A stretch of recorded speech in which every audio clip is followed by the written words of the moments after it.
Councillors, and I'll hand you over to... we now commence live streaming, and I'll now hand you over to Mr Cuthbert, who will lead this briefing. Thank you. Good afternoon, councillors. This is just to give you an advance briefing ahead of the next council meeting at which this matter will come before you for a final decision. It's modifications to our planning policy that deals with short stay use of homes.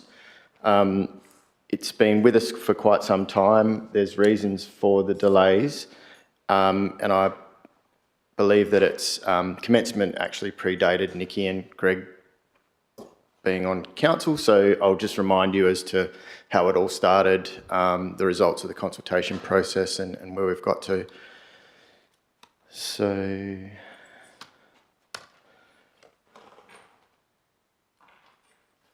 back in July 2022, I believe it was Julia moved this motion and requested that the CEO bring forward a report looking at a potential review of the policy, and at that time it was to encompass the way that priority general agricultural properties could be used for holiday homes and also rural residential zones. And the context in terms of what was going on at that time was that you were seeing a high number of applications come through for holiday homes in all areas. There was concerns at the time about how that might impact on ongoing agricultural use of rural properties. There was a real concern about bushfire safety for the people that we're inviting into our community, and you'll recall that there was these real sort of line ball applications coming through where council was needing to be the arbiter of whether or not we were prepared to approve a holiday home where its level of compliance with the state government's bushfire guidelines was, as I say, sort of marginal. And so the feeling at the time was, rather than dealing with these marginal things ad hoc, one by one, as they come in, couldn't we look at this issue more strategically across those various zones and come up with a policy position that we could then use so that those applications could be dealt with under delegation. So in March 2023, Council resolved to put the policy out for public consultation. It was decided at that point in time that you wouldn't pursue any change to the general and priority ag zoned land, and that was because of all the various zones, they were the ones that didn't see a lot of applications come forward, and I think it's true to say that that's still the case. We just don't get a lot of holiday home applications in those zones. So the focus became on the rural residential zone land only, and you agreed to use information that we had on hand which derived from this 2017 Bushfire Risk Management Plan as the basis for dividing up the rural residential zone into three categories, being low, medium and high risk. And the way that the policy would work is to say, if you're in the high risk category, which is the red category in the map that I'll show you next, the presumption would be that you couldn't get an approval for a holiday home. If you're in the low risk category, we'd actually make it easier for you to get a holiday home, remove some of the sort of red tape, if you like, impediments to getting an approval. And in the medium category, you would need to go through the exact same process to get an approval that you do now. So I'll just show you, this is just a snapshot example of one area of the Shire that happens to contain a lot of rural residential zoned land. So as I say, the red areas deemed to be in that high risk area where you, if the policy is adopted, there'd be a presumption against holiday homes. Orange, possible with bushfire management plan, and low, the brown, easier to get an approval. So we did our consultation. We wrote to every single rural residential landowner, and we also did our sort of broad consultation throughout the community. Pretty high level of response, 92 responses. That's, for planning policy, that's quite a lot. 13 of support, you can see there, 4 indifferent, and lots of objections. And I just made note of some of the responses there, one from Airbnb, got responses from Department of Planning and DFES and the community group ACTA. So just to let you know, the response from Airbnb was along the lines that you should wait and not do this until the state had finalised their tourism position paper, which, as I've previously advised you, that they have finalised that now. And the thinking was, and it was our thinking too, to wait till that had come out, was that could substantially alter who can have a holiday home and under what conditions. As you know, the way that the state government elected to do it, it maintained our ability to administer our own system around holiday homes. DPLH urged us to wait for them to do their next version of the bushfire planning guidelines, which is the primary document that guides how we treat bushfire risk in our shire and every shire. The issue with that is that they're not anticipating that be released until mid this year. And as you know, things are often delayed, and then you'd imagine there's a public consultation program, and we're probably not going to see anything until the end of the year, maybe next year. So the main concerns from members of the community were they're concerned that they might not be able to get an approval, which is understandable, and it's really picking up on those people that might not be wanting to immediately apply for an approval, but they might have had it in the back of their mind, hey, this is something that I'd like to do at some point in the future, and this might make it harder for me to do that. Some people felt like there was a lack of logic to the way in which the properties were rated, and they would draw attention to the fact that why is this property on which is orange next to this other property that's red? What's the difference between the orange and the red? And that led people to say, well, look, why are you doing this? Just let us undertake our own BMPs, and we'll prove to you that we can make this safe. Let us continue to do that. However, you'll recall that is actually the reason that we sought to do this in the first place, because what happens is people, under the current policy, they say, oh, look, it's potentially possible for me to do this. They go to a bushfire practitioner, they pay, considerable amount of money to get a bushfire management plan done. Most things might check out, but there might be one sort of fundamental thing that could go either way, and then that results in that application coming to council and you having to be the arbiter as to whether it's a yes or a no. So in actuality, they're asking just for you to leave things in place as they are now.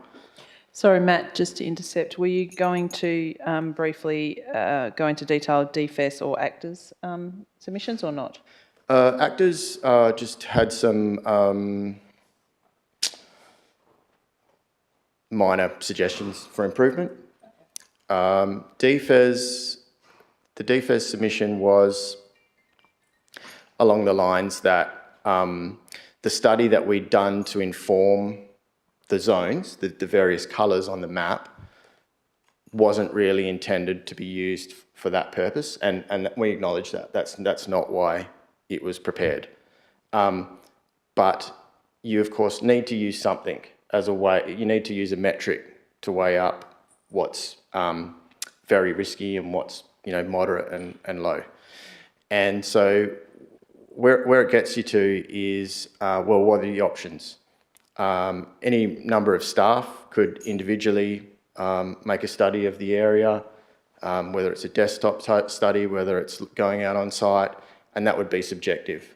It'd be different to the next member of staff's assessment. we could engage at considerable cost to all ratepayers a bushfire consultant to come and do their study. That would effectively be subsidising the people that want to do a holiday house, because of course they would have to do a bushfire management plan themselves if we left the rules the way that they currently are. So that wouldn't be ideal either. So at the end of the day, it's a matter of using the best available information to come up with a rating system to apply for this policy, and that's what we've done. So just to close out,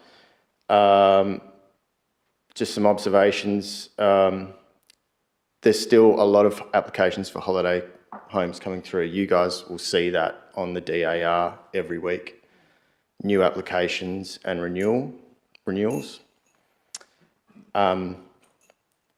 My recommendation to you is that if you further delay making a decision about this policy, effectively you're sort of abandoning the process, because it could be a considerable amount of time until those changes that the state are looking to bring in actually come to fruition. And by that stage, we'll be 3 or 4 years beyond the point in time where you made the decision to review the policy. Going to the issues of concern of submitters, the way that they kind of express their concerns is, you're stopping me from making an application. And of course, this policy wouldn't stop them from making an application. Anyone can make an application. But what it does do is to give them a really good indication going in. Do you want to spend that considerable amount of money with a bushfire consultant only to find out, once you're invested, that it might not be possible? This at least gives people a really good understanding going in as to the fact that it's going to be problematic. It doesn't stop you if someone does actually do that, even if they were in the red area. It doesn't stop you if you wanted to from supporting it. Of course, it would have to be accompanied by a bushfire management plan, which was, which said that this policy met all of the criteria. And going to that issue about the zones and where we got the information from, as I said, it's the best available information that we could obtain at a reasonable cost to use. And I did invite Adam and Ali to come along today in case you had any questions in particular about that aspect. So it'll be coming to you for a final decision in 2 weeks' time. Thank you, Matt. I have Councillor Christofanini and then Councillor Muir for questions. And Matt, you mentioned the number of renewals that we're getting. What would this do in respect of renewals? We will outline some options for you around that in the report. What you've done previously is to say we'll continue to honour applications that have been approved under different conditions into the future, as long as you maintain the currency of those approvals. And also, another thing that comes up at times like these is, I lodged my application 2 weeks ago. Are you going to judge my application against the rules that were in place at that time, or the ones that might come in later? And as you know, legally, you judge. There's a principle that you judge them on the rules that are in place at the time that you make the decision. However, in the past, in the interests of fairness, you've said, look, tell us about the ones that are in now. We'll make a decision that you can deal with those under the previous rules, and then everything that comes in post that we'll deal with under any new rules that come in. So we'll put some options for you in the report.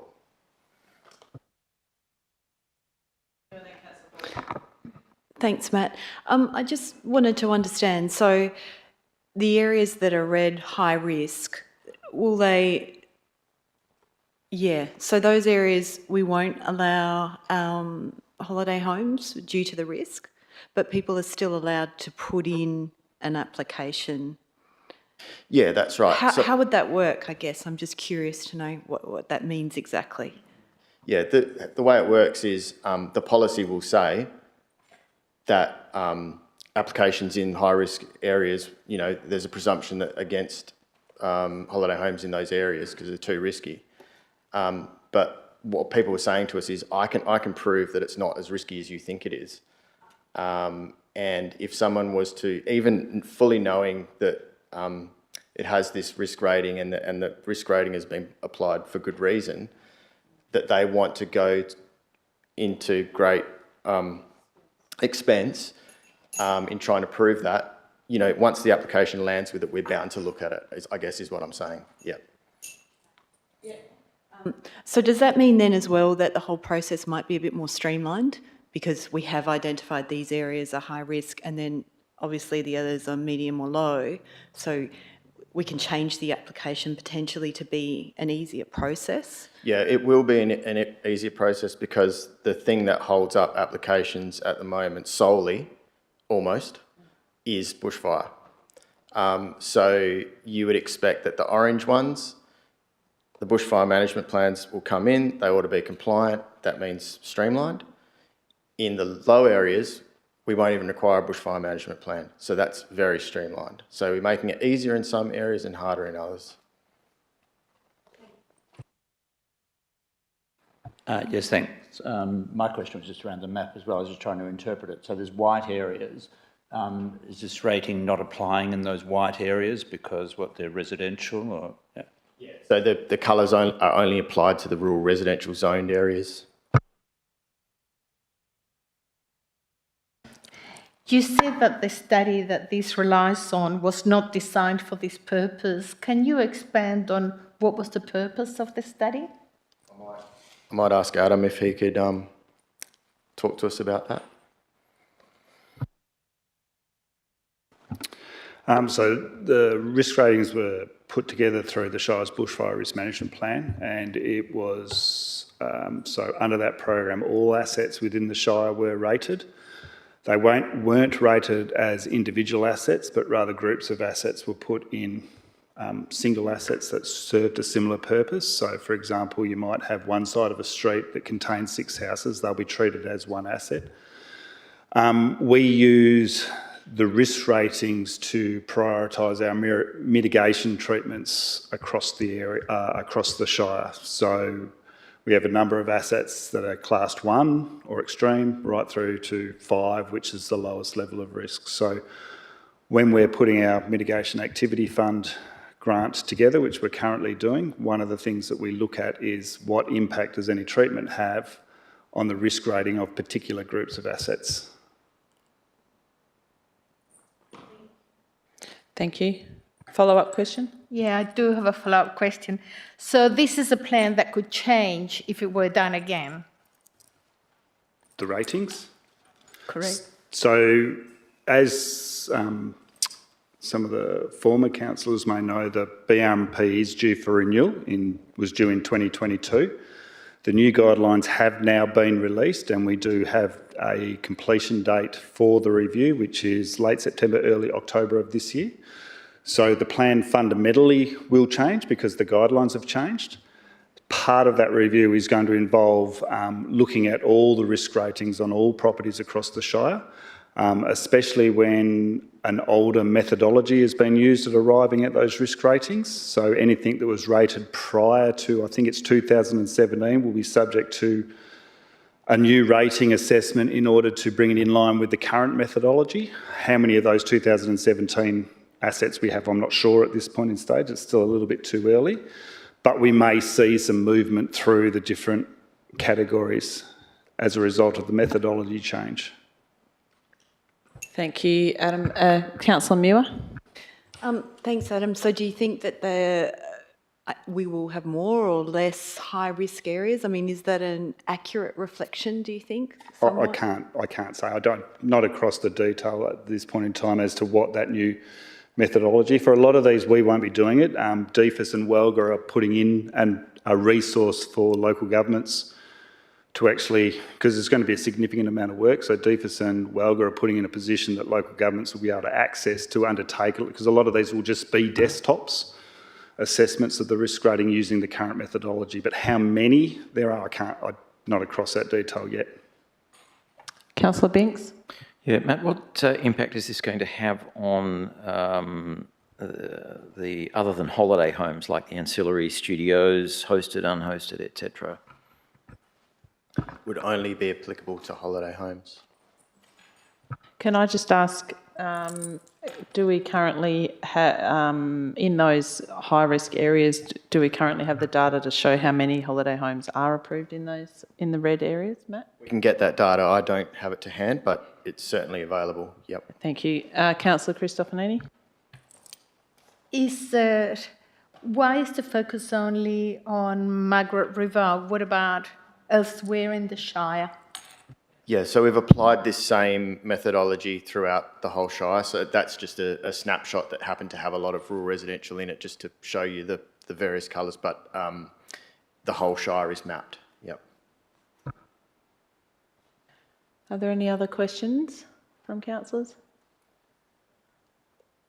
I have a question in regards to a hypothetical, which you may or not be able to respond to, in the event a home is in the red area and is rejected by council, what appeal rights would the applicant have with SAT? Yes, they would certainly have a right of appeal to SAT. Of course, this is an amendment to the policy, but what I can say is that the two previous SAT appeals that we've had in relation to applications that have been dealt with under the policy, we've been successful in defending them both times. So we want to create something that's robust and would withstand any challenge that might come. Thank you. Well, it doesn't look like there's any other questions from elected members. No. So thank you very much, Matt, for that presentation. Councillors, we're still live streaming, so just check on the process for the next briefing before we start talking.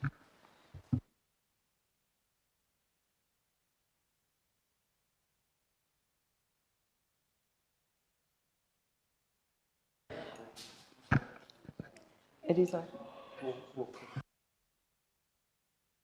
Okay, councillors, we've just got 5 minutes until the next briefing if you wish to have a quick break.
Councillors, I'd like to welcome the team from Wallcliffe House. If you'd like to commence your briefing, please. Thank you. And just a reminder, councillors, that we are live streaming, so please use your microphone for questions. Thank you, and I've pressed the red button, so I hope that works. Thank you, President Meldrum. Thank you, councillors and Shire staff. And I'd like to start by acknowledging that we meet on the lands of the Wadandi people today and collectively to pay our respects to their elders past and present. And to also say it's really terrific to be back in front of the council after 6 years since we first presented this proposal to a council a few iterations ago. There are a few new councillors here. It's a great pleasure to be in front of you today, and thank you to the existing councillors and your patience and for helping us get to this point today. I'm going to talk about the philosophy and spirit of the Wallcliffe House project, a little bit about us as the proponent and its benefit to the Margaret River community. Matt Middleton from MJA Studio will talk to the architectural design process, and Lex Barnett from TBB will talk to the planning aspects of the proposal. So a brief introduction to the Landsmith Collection, which you might have seen the name of. We're a small group of very special places. Here in Margaret River, we have Voyager Estate Winery, relatively recently the Landsmith Home Farm, and hopefully soon Wallcliffe House. And in the Northern Territory, we have a cattle station called Buller River Station. My husband Julian, who sends his apologies for today, we created the Landsmith Collection when we realised that our small group of unique places have some very important things in common. And they're all grounded in nature, in craft and in story. And we bring the nature, craft and story together in these places to create connections and remind people that special places need to be looked after with care so that they can be enjoyed for generations to come. So it is in this spirit that Wallcliffe House will be an opportunity to open a window for visitors onto the Margaret River region in a way that we feel isn't being done here, turning our spotlight on the region's many gifts and on the people and places that make Margaret River inimitable and rare. For us, there is no better place to do this in the region than the site of Wallcliffe House. It is a property of extraordinary natural beauty, gently sitting alongside Wooditchup, the Margaret River, within earshot of the ocean, the coastal influences that provide so much benefit right across our region. And it sits at the intersection of Aboriginal and European culture, the histories of both of which we intend to respect and, where appropriate, share them with our guests. These are the foundations for the next chapter of this property's history, so that Wallcliffe House will continue to find a place in the hearts of the Margaret River community. When we first presented this concept to the Council in July 2018, we stated that one of the reasons behind the project was to fill a long-term gap in high-end full-service accommodation here. Since that time, 5 or 6 new developments that fit that description or similar have come into view, and the development pipeline is a little bit fuller than it was a few years ago. Ultimately, for us, the advent of these developments has been one of the enabling factors in our decision to reduce the size and the scope of Wallcliffe House from 40 keys to 25. We have refined our niche, and yes, it is at the top end when it comes to price. However, we are targeting guests who have similar values to us. They will be deeply interested in both the Indigenous and European histories, the native flora and fauna, the wild and untamed Australian landscape. They will be eager to explore the why behind the amazing things that we do and make here, our wines, our cuisine, our produce, our arts and our crafts. And when they leave, they will care more about the future and sustainability of the region than they ever imagined. The other key factors in our decision to reduce the size have been to reduce environmental pressure and to reduce traffic and people movements in and around the site. Reducing the number of keys has reduced the number of staff that we need, which will also reduce pressure on labour and housing in the region. We have been clear in our DA and in other communications that unfortunately this change to a smaller property has meant that our original plan to open it on a regular basis to non-guests is no longer possible, which we know is disappointing to some in the community, and it's a disappointment to us too. However, on the basis that we wish Wallcliffe House to play a role in the community rather than be separate from it, we intend to open it up periodically for special events, and particularly including some pre-opening activity. We will make sure these events are well publicised and that the community feels welcome. On the flip side, this project will have enormous value to the community. The local employment we generate, which will still be substantial at around 70 to 80 locals, will include highly skilled hospitality and tourism roles, with a centre of excellence underpinning our training, meaning that we'll be constantly training a cohort of world-class tourism practitioners who can benefit our whole region. The marketing activity that we undertake will also support existing messaging from MRBTA, Tourism WA and Tourism Australia, and we'll be reaching a global audience with our aim to attract people who've never been to the region before.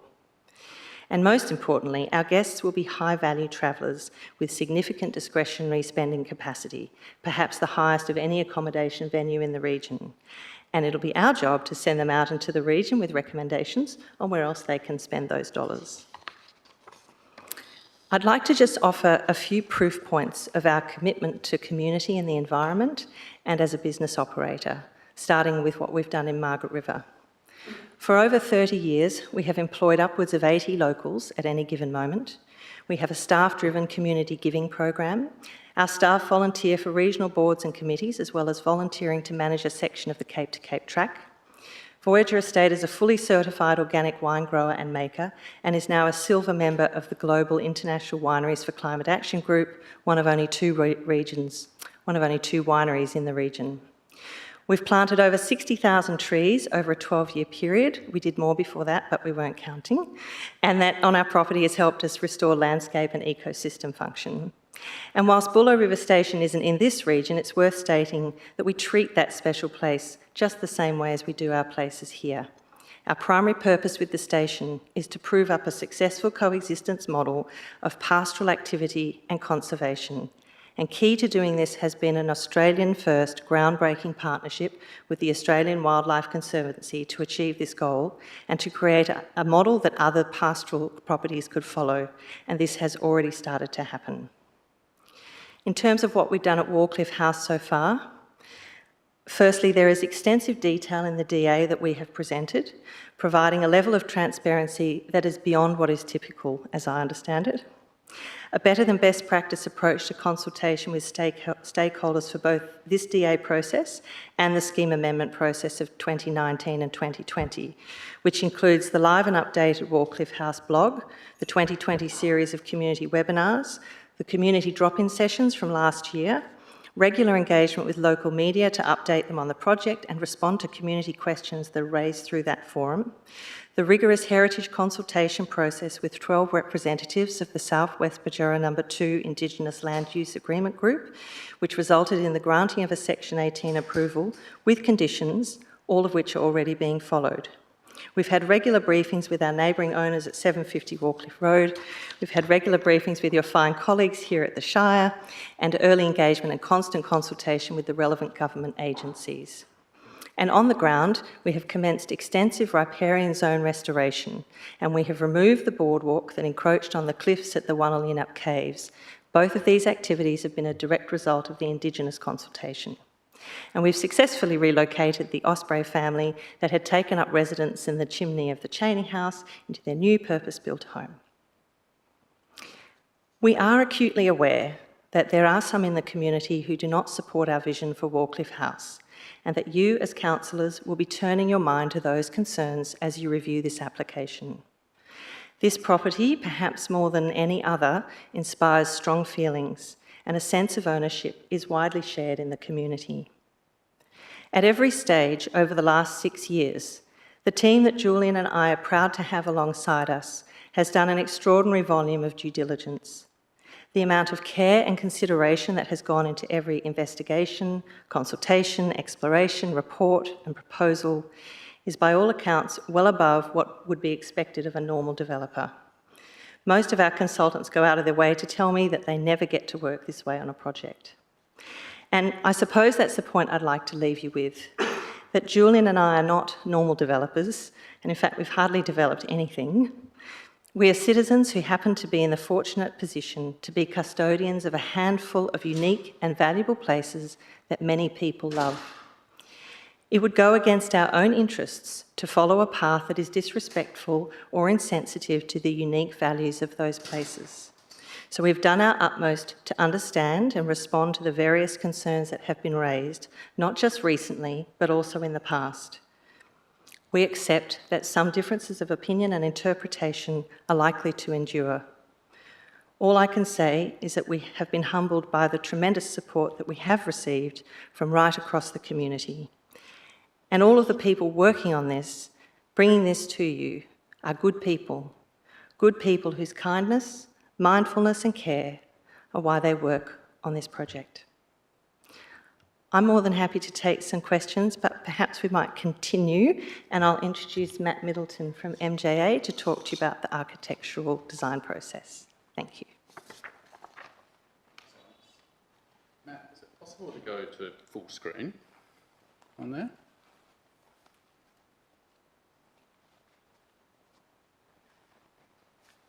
Because there's some detail that's getting chopped off currently that probably needs to be picked up. The bottom right. Next one across, maybe. Yeah, that's it, thanks. And then as forward and back, I got it. Thanks, well done. Hi everyone. As you can probably appreciate, there's an enormous amount of information that's going into this DA, and you'll be pleased to know that I'm not going to go through all of it with you right now. But I will just provide a little bit of context and background to some of that information and a bit of an overview along the way, so you've got a broader picture to get you on your way. Firstly, starting with the site context. So that image that you see in front of you with the red is our site, and on the north, which is up the page, you've got the Margaret River Rowing Club, and then in the pink, in the corner of the site, you have the osprey nest that Alex mentioned, and the cliff, the extent of the cliffs along that edge there. You can see the publicly accessible areas of the Cape to Cape track and the public lookout from Wallcliffe Road, and just below that is the Wallcliffe Cave area, which is outside of the property boundary. For those who haven't been to the property, new councillors and the likes, there's a few pictures here that I'll just run through. This is what it currently looks like. There are formal gardens on the site that are being lovingly maintained by Alex's team. Those are to be retained and enhanced. There are also, of course, the heritage building ruins, which we're proposing to rebuild and celebrate. The riparian zone, which is the river edge zone, that's proposed to continue to be nurtured and respected throughout. And standing here in front of you, I am one part of a much broader, larger, more comprehensive consultant and design team that has had the privilege of working alongside Alex and the team for many, many years now. And some of these first key principles that we use in approaching a site master planning on such a complex site as this are rebuilding on previous building footprints wherever possible. That's key. Retain the healthy, mature trees wherever possible. They're critical on this site and to our values. We respect the river and the significant landscape features, and we nurture the existing mature gardens, of which we just saw some photos. What you get at the result of that is this collection of bespoke, handcrafted buildings, carefully sited to maximise tree retention, minimise the bulk and scale, and maintain those heritage characteristics of this very special site. These are not large buildings. They're small-scale buildings that step their way up the slope as per that cross-section that you can see there. They are small buildings built beautifully with handcrafted local materials, local and regional materials by local trades. They're going to be built with care and attention, and they're not going to be glass, steel, modern buildings. They are traditional buildings in keeping with the heritage characteristics of the site, built by local people for generations to come. A couple of select renders here, just for your information. Wallcliffe House itself. So we're proposing to rebuild Wallcliffe House in the same location, the same proportions, scale and materials as before. It's going to sit, as mentioned, the same spot to retain the mature trees around it in the lovely gardens that are still being carefully maintained by Bob Hooper on site. The old dairy, again, rebuilt in exactly the same location, same scale, proportions, materials, even roof quirks, things like that that we're retaining and are really important to us. New buildings on the site are getting placed where old buildings once stood. Even the service buildings have been carefully located along the site to avoid all of the key trees, even the parking areas. And just for interest, recently on site, following pretty extensive consultation with some of the Wadandi traditional owners, we've agreed and have undertaken to remove screw by screw, bolt by bolt, the damaged Cheney era boardwalk, and that has enabled that riparian zone replanting by Cape Life in consultation with the Landsmith sustainability team, which will continue to carry on. And you will be pleased to know about the ospreys. They continue to yield new offspring year after year. And before I hand across to Lex Barnett, our project town planner, you don't have to read through all of these because you probably can't and it's not necessary, but I will just say that it's been an honour to be involved on a project like this for the last 6 odd years and have so much regular and extensive consultation with these key stakeholders all along the way, and we look forward to continuing that into the future. So thank you. Thank you, Matt.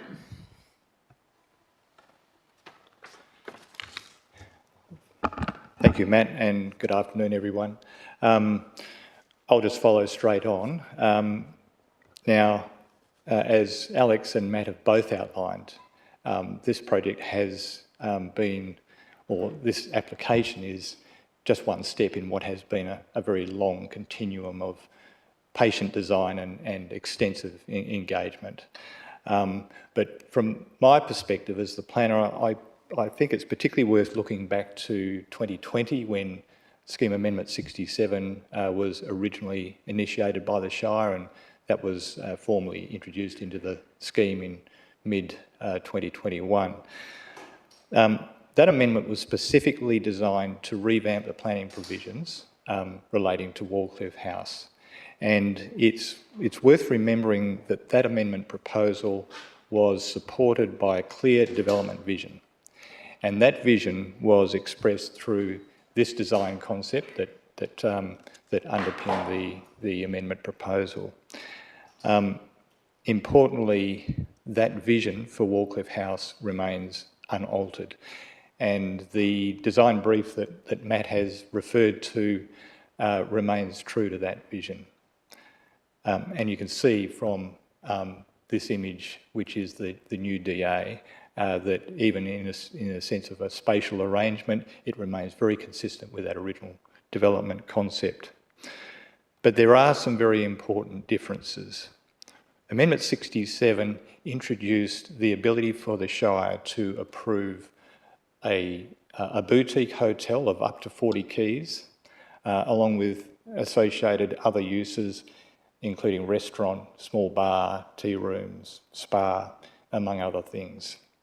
But there were also some important qualitative requirements to be met that ensure that any development respected the important heritage values, the environmental and landscape qualities of the site, the foreshore values. Now, as Alex has eloquently explained, the ongoing design process has seen a substantial reduction in the number of keys from 40 down to 25 keys. So it's almost a 40% reduction in guest numbers. And also the public access to the facility has been reduced to only occasional events. Now, reducing that overall scale and the level of activity has been an important factor in meeting the need to respect those environmental and cultural values.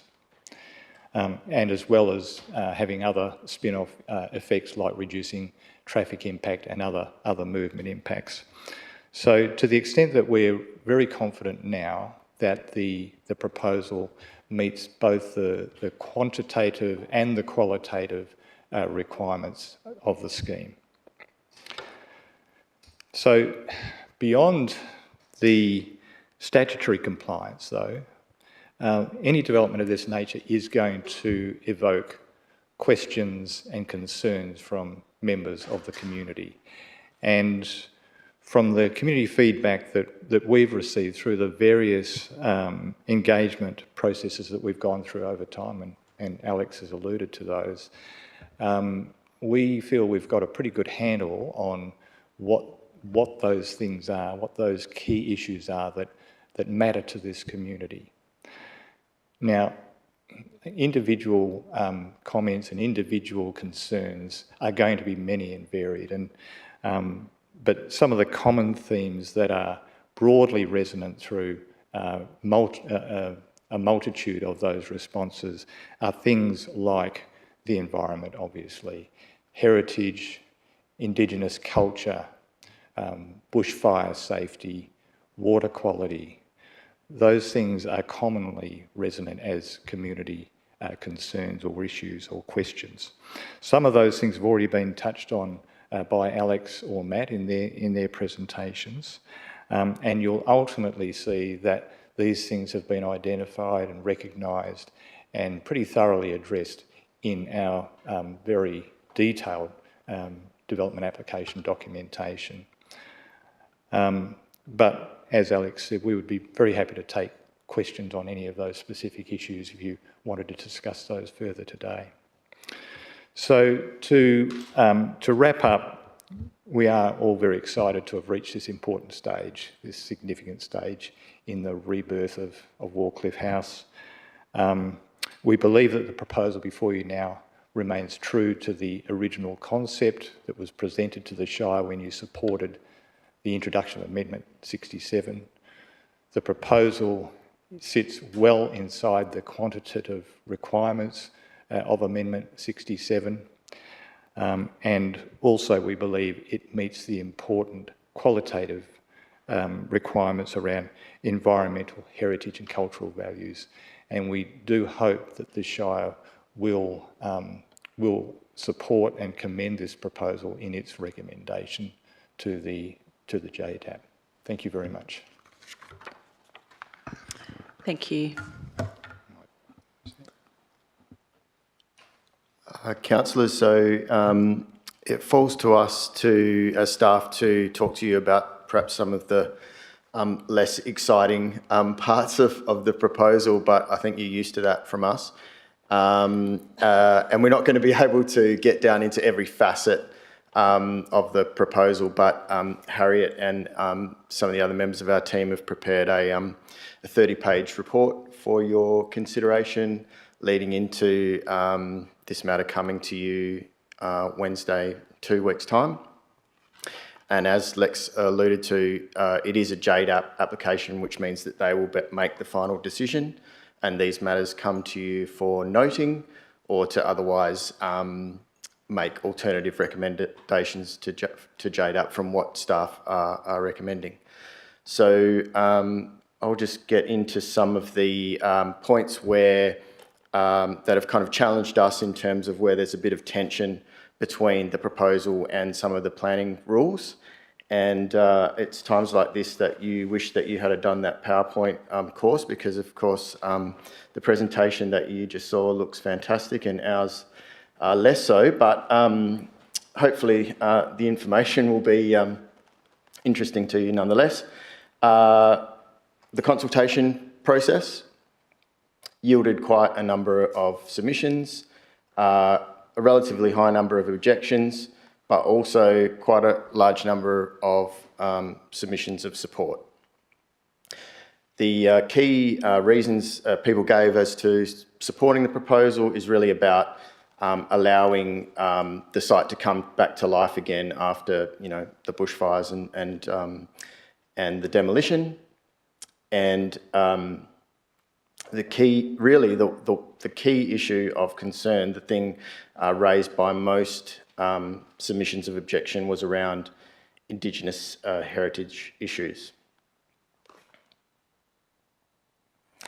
So just on that, it's important to note that the Heritage Council, the Department of Planning, Lands and Heritage both provided responses of support, and there's some nice words that the Heritage Council provided us that you can read there on the screen. And as has already been said in relation to Indigenous heritage issues, there has been a Section 18 approval issued. The submissions were really calling for there to be no development on the site. And of course, that is at odds with, direct odds with the quite substantial amount of development that the scheme does allow for. This issue you're very familiar with, is pretty much the case for everything that comes your way. How do we balance the environment and bushfire?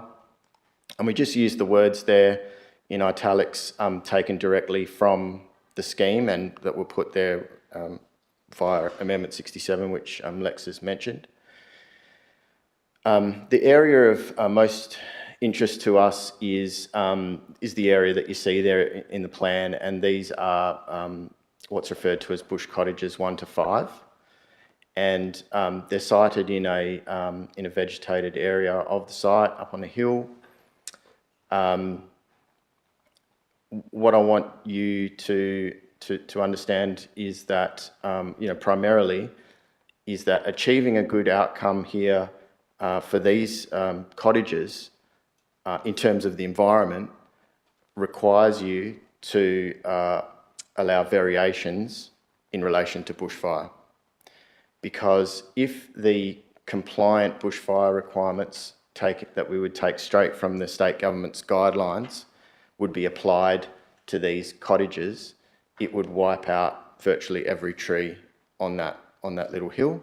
And of course, we don't want to see that. The proponent's been really great in working with us.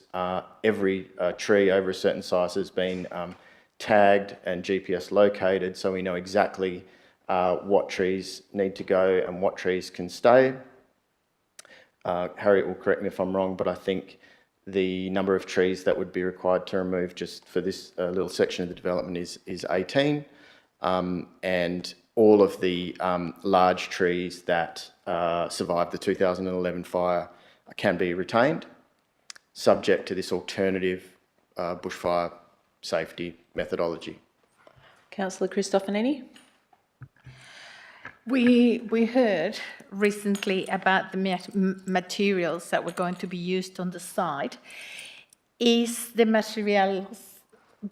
Can you comment on the materials that are going to be used, given the compromises that will need to be achieved, whether the materials are going to be such that they will provide some kind of risk management for the bushfire?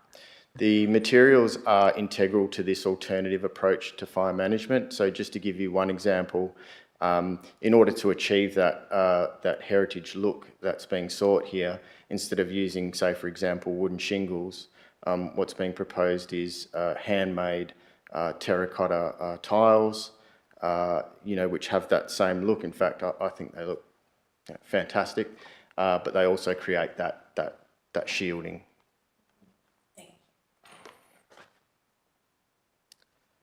So just going further into that issue around bushfire, there's really two main parts to the bushfire methodology which fall outside of the guidelines. One of them is access. So what the guidelines say is you should be able to get away from a fire to a safe place in 2 directions.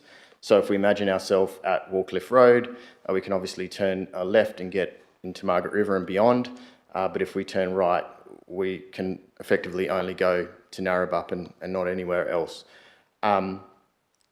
That's not compliant, but of course there is really nothing that this proposal can do to resolve that issue.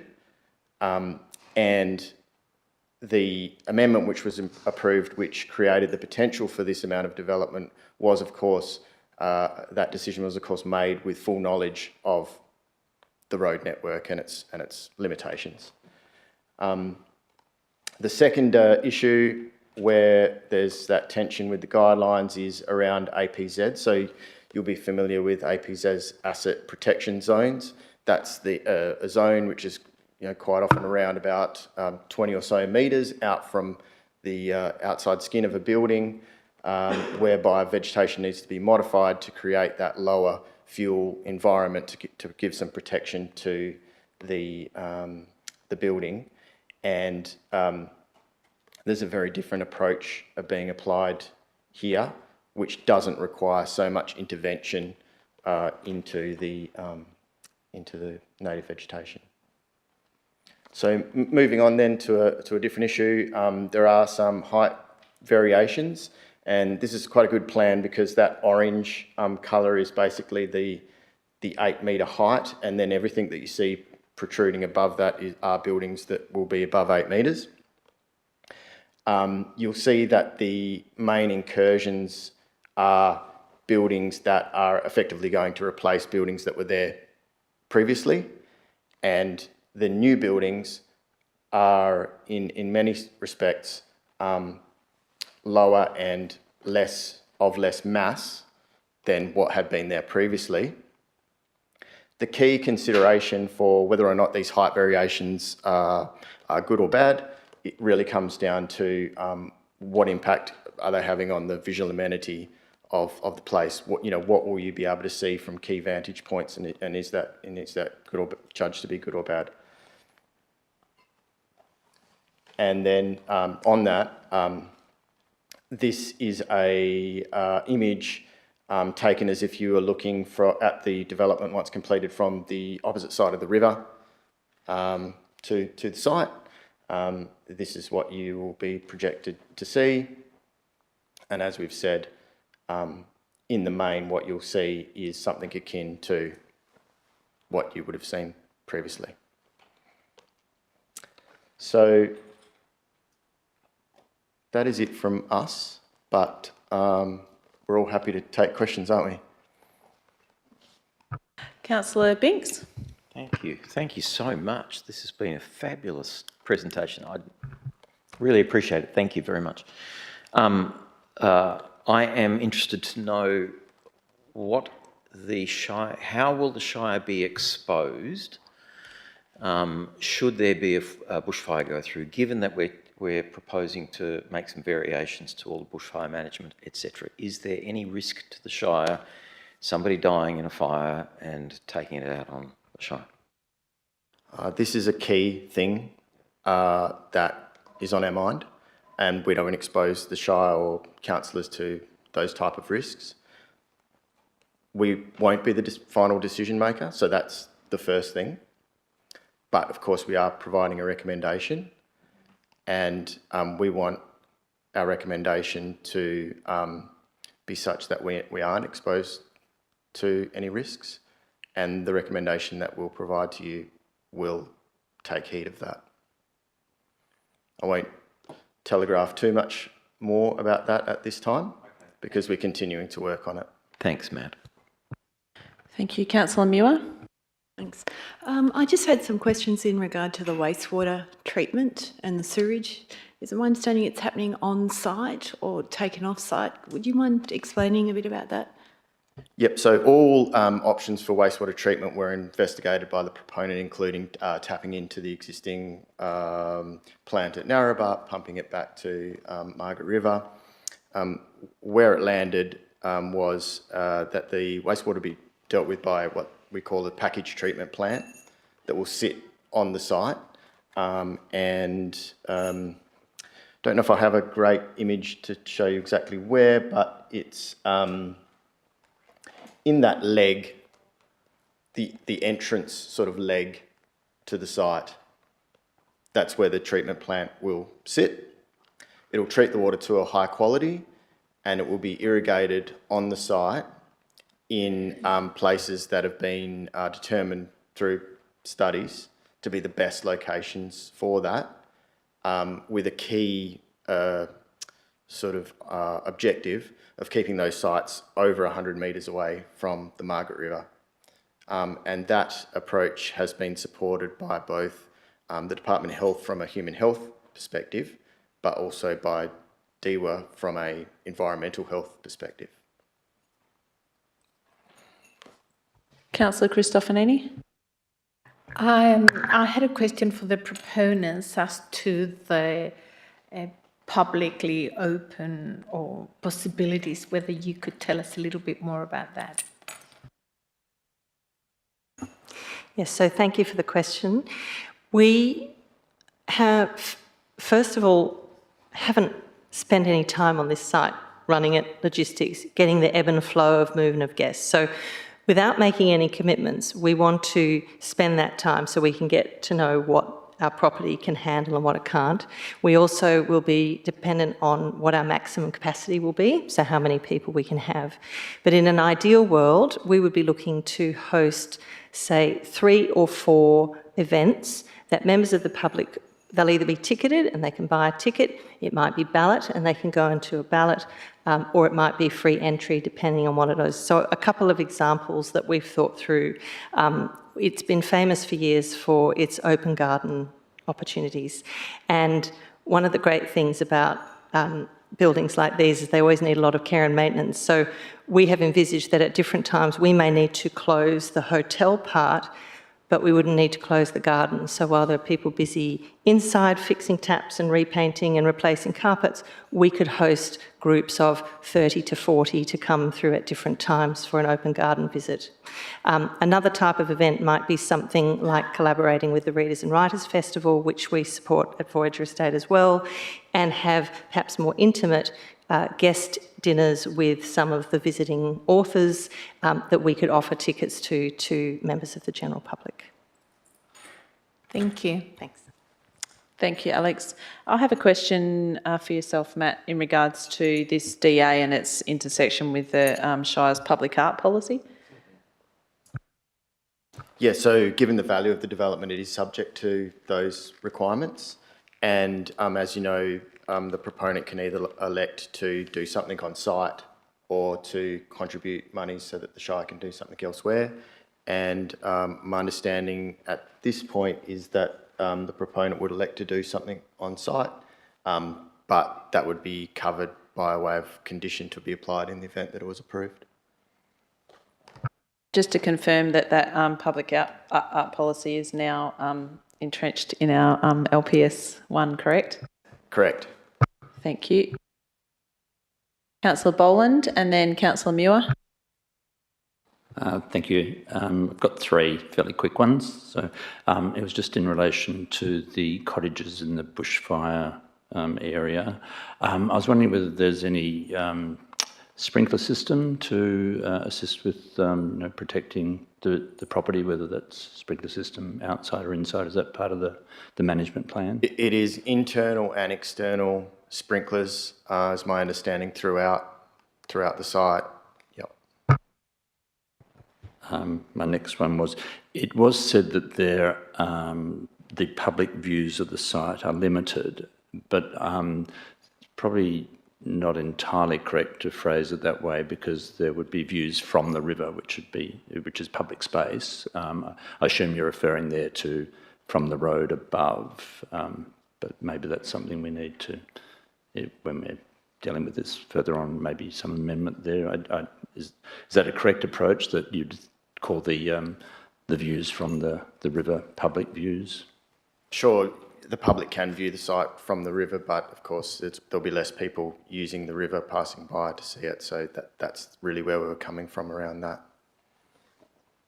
There is just some activity along that river, whether people on bush tucker tours, I think, take kayaks up the river, and there's the rowing club nearby. Yeah. So, and the other one was just quickly in relation, I think it was Alex, one of the applicant, was mentioning public access, which I think is quite important for a site like this.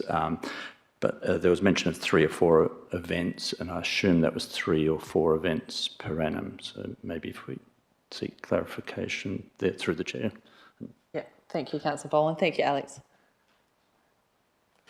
Yes, thank you, councillor. With the caveat that we can't confirm anything at this stage, but that would be our intention, approximately 3 to 4 per annum. Thanks. Thank you. Councillor Muir? I was just curious about the riparian vegetation, I guess, along the river's edge, either the proponent or Matt. Are there intentions to do some restoration work in those areas? I'm just curious. Yes, and in fact, those have been subject to a separate DA that was limited just to the riparian works, and they're underway. So the idea is to give that the maximum time to actually mature in advance of other works. Councillor Binks? Yeah, thanks, President. I've just been thinking about the public art policy that you raised. I know, this is very important, and my understanding of the purpose of the public art policy. Could you just clarify that, what the purpose of that policy is, please? The Shire is an organisation that represents its community as highly valuing art. So we've used that mechanism through the planning process so that significant projects do make a contribution to the public art that's available in the Shire.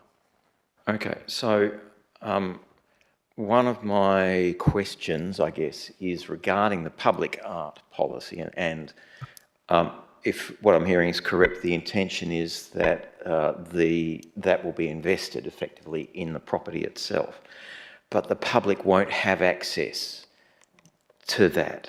And I'm wondering how we're going to be benefiting the public in the Shire if we limit the access to that into an exclusive place.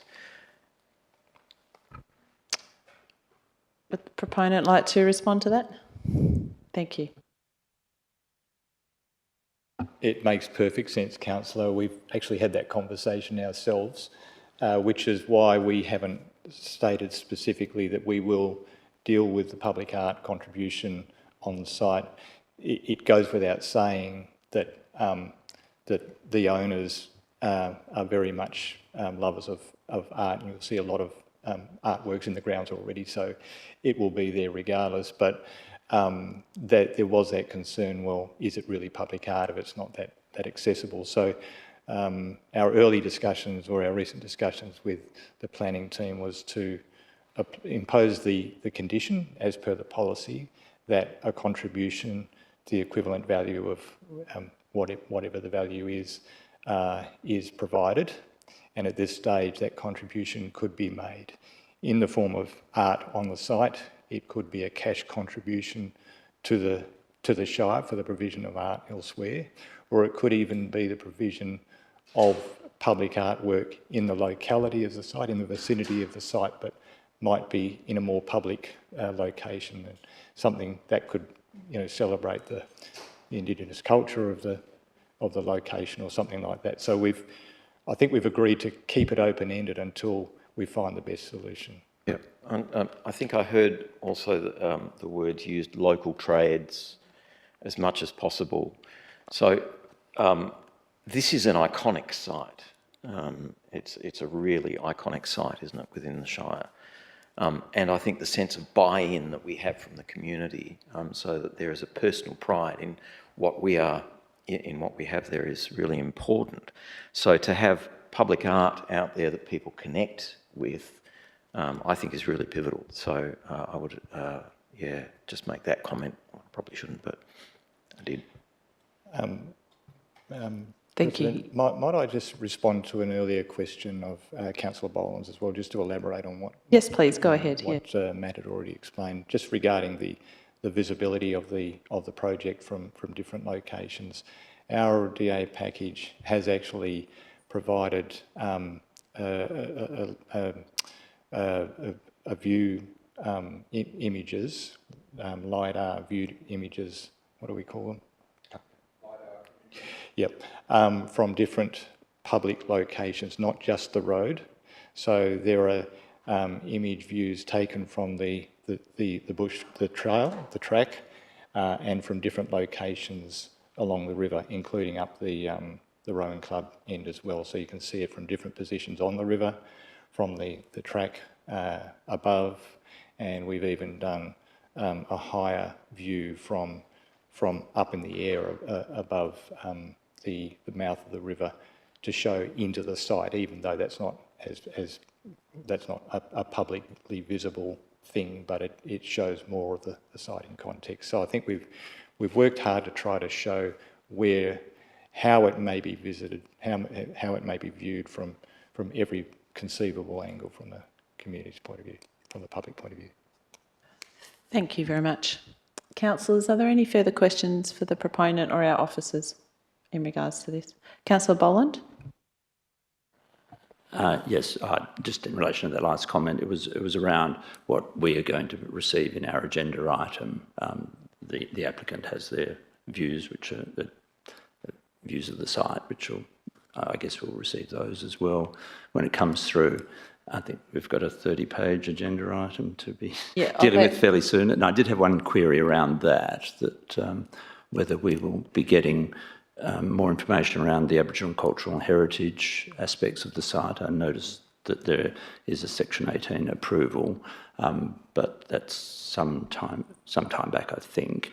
And then it's gone out for public comment, and there's been some views expressed around the Aboriginal heritage aspects of the site, and it may be best for us to be getting some more information around that, what the submissions were around that when it comes through. I assume the Section 18 is fairly significant in what is going forward to the DAP, but I assume we'll be getting more information around that.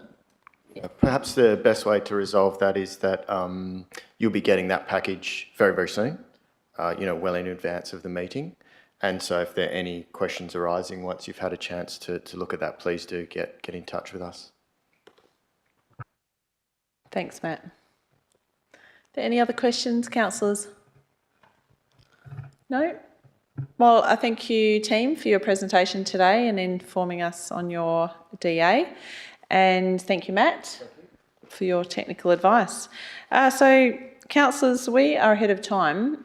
So may I suggest that we bring forward we've got 3 items kind of that we want to discuss. So we'll just go off live streaming. So just give us 5 minutes or so. Thank you.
Kaya. Kaya, everybody. I declare the OCM.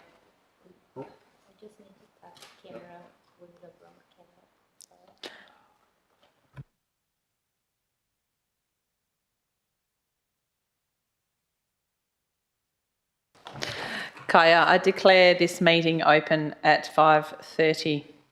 Kaya kwaba kidi janang nunda yagara yaranga wadandi buja. Hello, good to see you all together on Wadandi Buja. Nala kadich wadandi yangajali wadandi buja. Nala jena bidiwa wato yagara.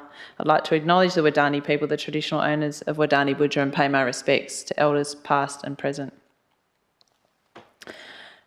Item 2 in the agenda is attendance, and I have no apologies. Item 3, disclosures of interest. I haven't received any. Item 4, public questions. 4.1, response to previous public questions taken on notice, and we have 4.1.1, Sally Hayes lease renewal process, which is there in front of you, councillors.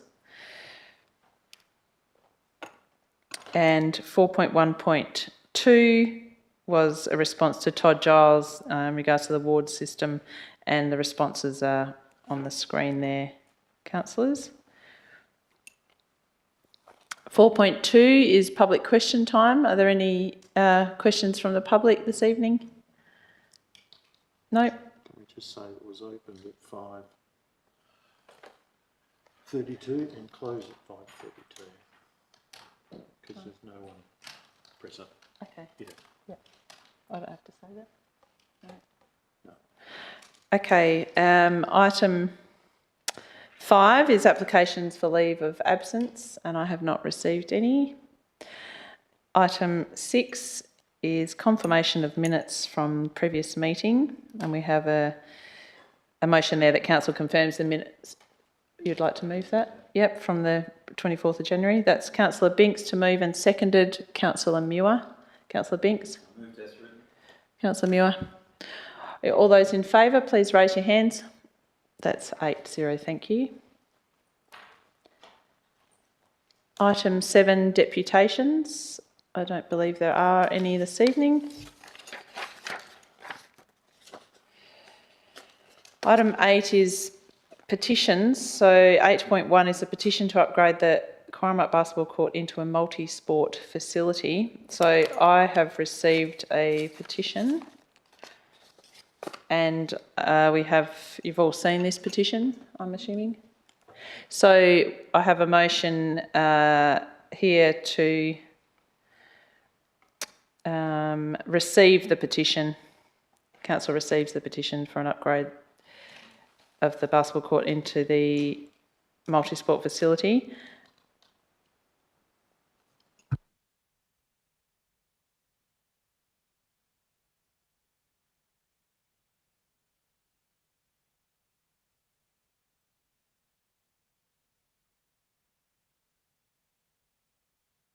So sorry, just administrative.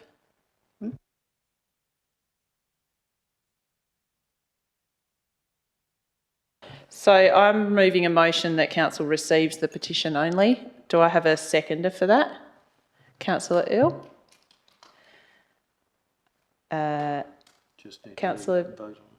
Councillor, I don't wish to speak to it. Do you, Councillor Earl?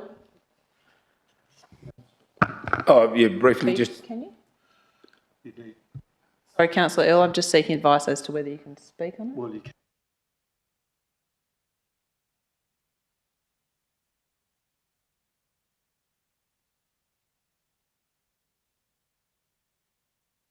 Sorry, Councillor Binks, do you have a question about this? Yeah, I'm going to propose an amendment, actually, so that the CEO provides a report. Okay, so Councillor Binks is foreshadowing an amendment to the motion I put up and Councillor Earl seconded. So Councillor Binks wishes to add that B, we request the CEO prepare a report on the petition. Do you have a seconder for that, Councillor Binks? Councillor Muir? Do you wish to speak to that?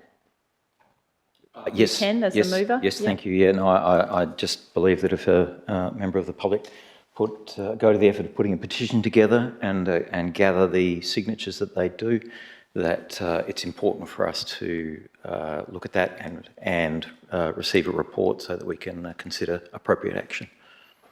Okay, Councillor Muir, as a seconder, do you wish to speak to that?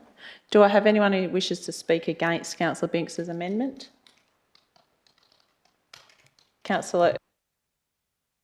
Yeah, look, I will speak against it. We're going through the leisure planning process at the moment, and I think this can form part of that, but I'm just not sure why we need to ask the CEO and the staff to prepare a report.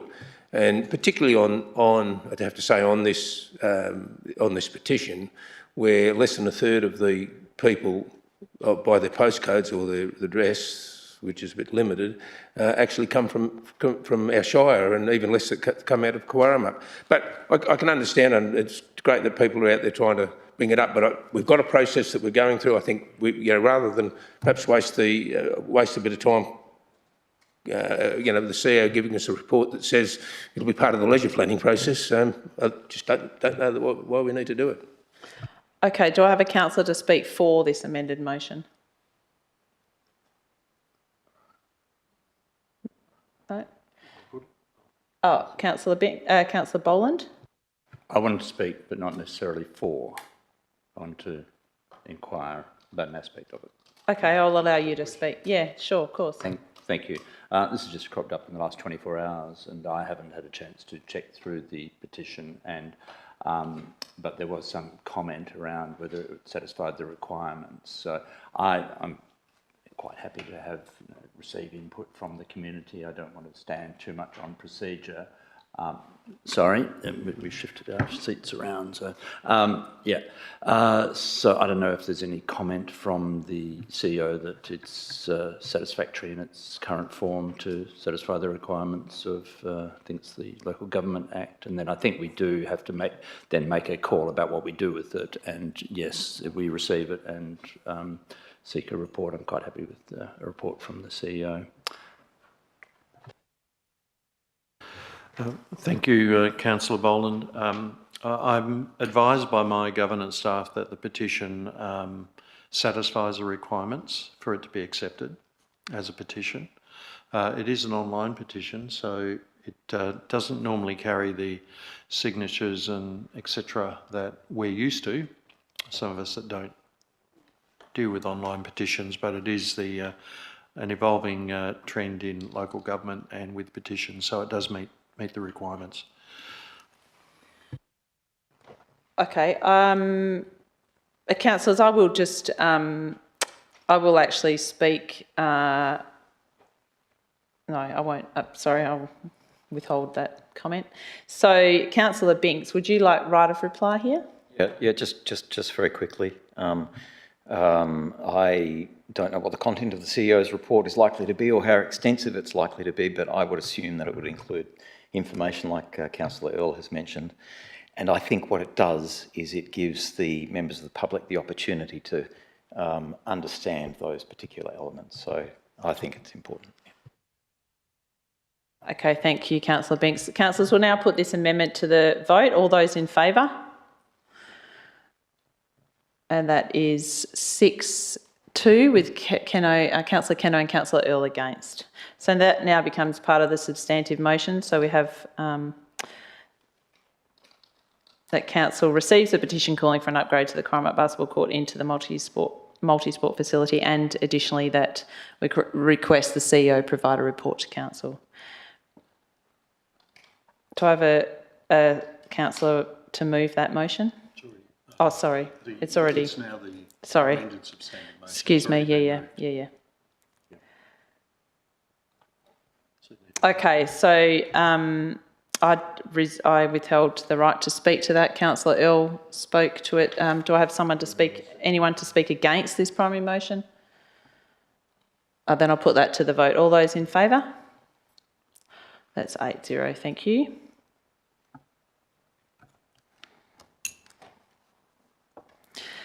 Next item on the agenda is announcements from myself, the presiding member. and I do have an announcement this evening. I would like to let you know that I will be making regular Shire President announcements in the future to keep you all informed of the various undertakings of this role. The CEO and I have commenced our regular walking tours of our main streets and town centres in the Shire. Last week, Arthur and I walked down the Margaret River Main Street and interacted with many of the business owners and managers to complement our meetings with various other community groups. We'll complete the rest of the Margaret River Main Street soon, and then we'll be making regular visits to other towns and villages within the Shire. I've been meeting with our key stakeholders, such as the MRBTA, Margaret River Business Network, local MP Jane Kelsby and various other community groups throughout the Shire. Over the weekend in Augusta was the 79th anniversary of the HMAS Nizam tragedy. 10 young men lost their lives when swept off that vessel off the Cape Leon coast on the 11th of February 1945. I'd like to thank all those that coordinated this event this year and year after year, and to the Augusta community for supporting the event over the weekend. Your efforts are appreciated, and there was a real buzz in town. It's quite a busy weekend for Augusta. On the 8th of February, I attended the Vintage 2024 Welcome to Country and Smoking ceremony hosted by the Margaret River Wine Association and the Margaret River Bus and Tourism Association. It was a beautiful event and celebrated the multiculturalism working in our region's wineries and vineyards over vintage. And I look forward to many more opportunities for myself and councillors to attend events such as this and to interact with our community groups in the future. Thank you. Item 10 is questions from members, of which due notice has been given, and there are none. None received, thank you. And now we move on to item 11, reports of committees and officer reports. So our first item is 11.1.1, CEO recruitment process.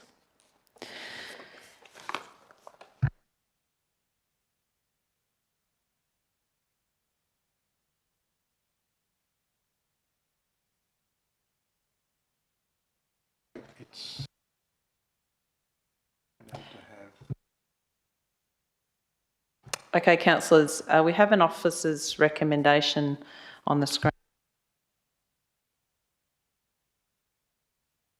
So to get this on the table, councillors, can I have a mover? Councillor Earl, please, and a seconder, Councillor Binks. Thank you. And I believe we have foreshadowed amendment in regards to splitting this one up. I'm happy. Just deal with 1 to 5 at the stage. Speaker. Yeah. Okay, so we have an amendment proposed by Councillor Earl in that we break up this amendment. So we have point 1 to point 5 only to deal with initially. So we need to appoint a recruitment Yep. consultant. Right. So we just need to remove that bottom part, please, Clara, point 6 for this amendment. It's already, no. Huh? Oh.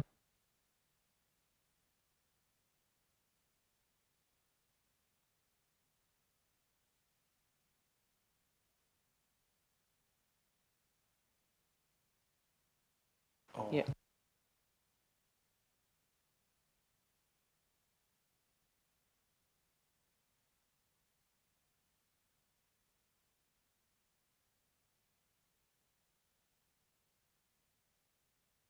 So, okay, councillors, so what we're doing is we are dealing with point 1 to 5 only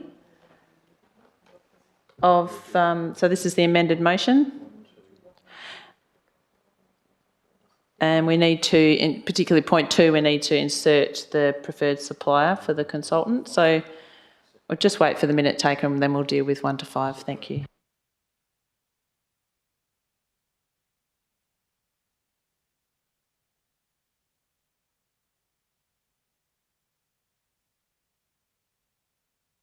Do I have a seconder for that amendment? Councillor Binks? Yep.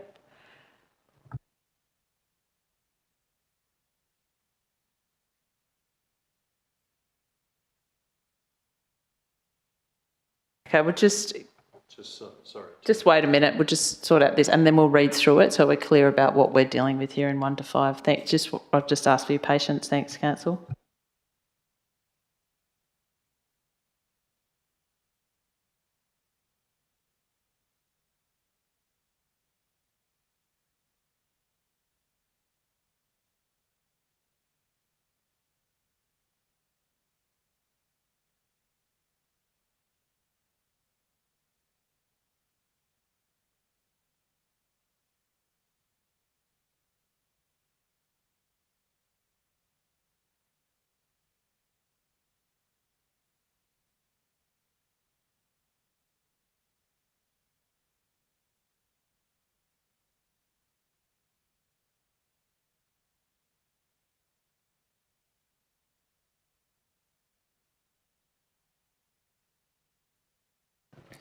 Councillor Earl, in regards to the text in 1 to 5, there's also an addition that the administration wished to add, which is point 3 there, in regards to the CEO job description and performance criteria. The underlined text, which is contained in attachment 2, with the following amendment, which was inclusive of another councillor's comments in regards to that the words biodiversity loss be added to specific action point 4 and position requirements point 7. Are you willing to accept that amendment as well, or would you like to break it up? No, and I think that if there was going to be an amendment made like that we probably should have been notified as councillors that you're going to do that. I just briefly, I just have concerns that we are putting too much stuff into this that will limit people that we may get. This happened last time, and I don't want to see it happen again. Okay, if I may, Councillor Earl, I actually did inform all elected members last week of the addition of the amendment to the position description, and that was in the same memo where I informed you that I would be making a recommendation on the independent panel member in the March Ordinary Council meeting. So both of those have been signalled to you all last week. We can, in fact, if you wish to speak against that, that's fine. We can deal with items 1 and 2, and 4 and 5, and then deal with the amendments quite separately. Councillor Earl, would you like to deal with? Unfortunately, I was at Hamilton Bay last week, and the internet doesn't work down there, so I've had no knowledge of this. Okay, Councillor Earl, would you like to move an amendment of 1 to 5 or 1 to 4 and 5, with the exclusion of that, and treat that as a separate amendment? As Councillor Muir and myself were requesting that text change. So if you like, we can break that amendment up if you prefer, or we can keep it together. Your call. I would move it as is in is the officer's recommendation in my docs on tap. Okay. Which is, and I'm happy to move 1 to 5, and at point 2, I would endorse, the officer's recommended recruitment agent. So. Okay, councillors. So what we're dealing with now is this amendment that Councillor Earl has moved and Councillor Binks has seconded, is point 1 and 2, and in point 2 we'll be picking the consultant, the preferred consultant, and then point 4 and 5, and we'll deal with that later. And we'll move them all.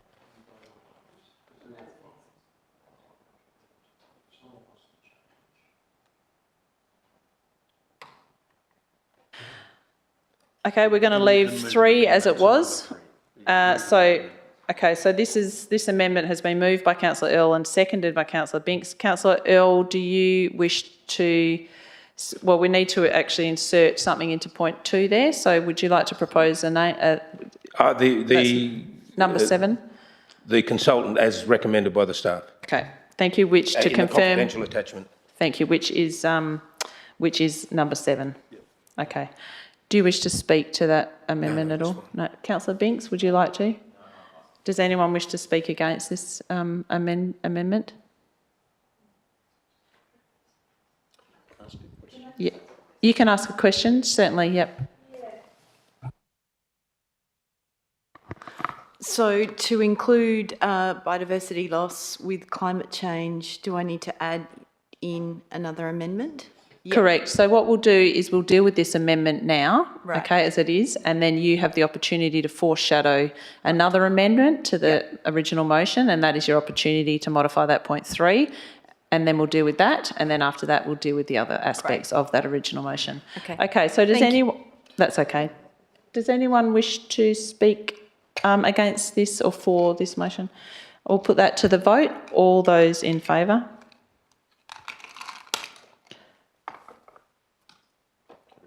Okay, that's carried 8-0. Councillor Jones, did you vote for that or against that? For, yeah, okay, so that's carried. So that now becomes part of the substantive motion.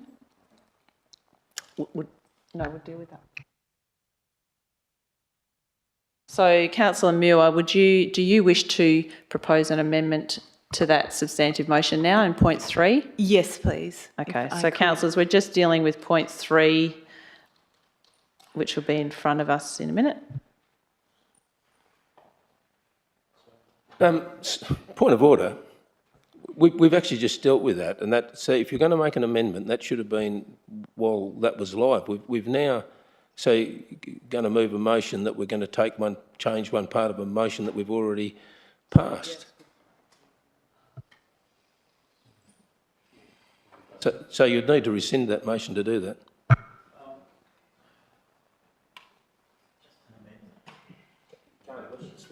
I understand, Councillor Earl, we should have actually... Sorry, I'll ask the CEO for some advice. It is the addition of 2 words. The selection panel, in discussion with the consultant, can make those changes to the PD. It doesn't...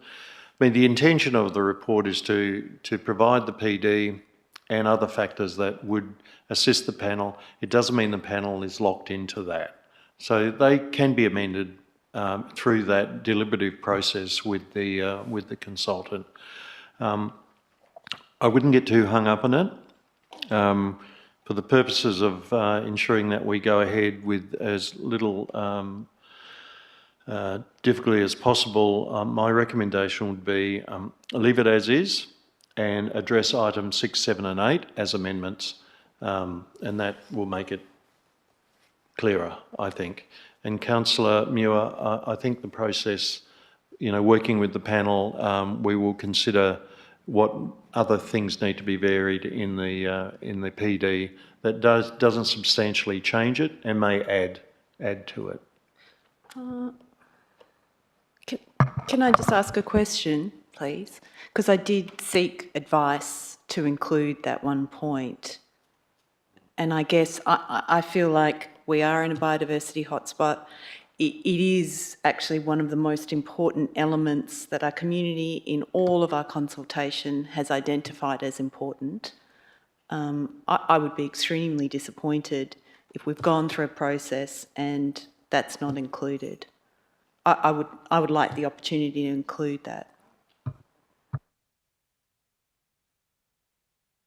Okay, Councillor Muir, there is an option here, a pathway to include your wishes. Now, what we can do is, sorry, Clara, could you please move the approves the CEO job description component, that first sentence, and just the amendment then becomes that the words biodiversity loss be added to specific action .point 4 and position requirements .7. So that's the only amendment that be made to that motion that we've just passed, and that is permissible unless you can correct me, CEO, is that okay? So Councillor Muir's amendment is that the words biodiversity loss be added to specific action .point 4 and precision requirements .7 in the PD. Just need to add in there in the CEO PD. So Councillor Muir, are you happy with the words there? Okay, do I have a seconder for that? Councillor Binks. Councillor Muir, would you like to speak to that amendment? Thank you.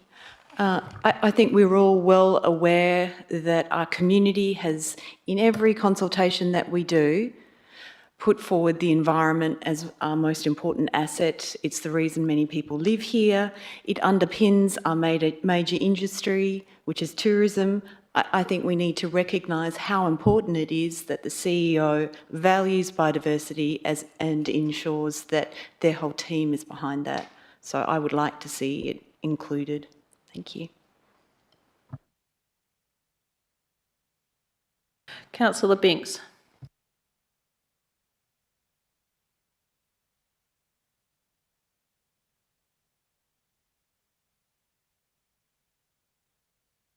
Sorry, councillors. Is there anyone who wishes to speak against this motion? Councillor Earl.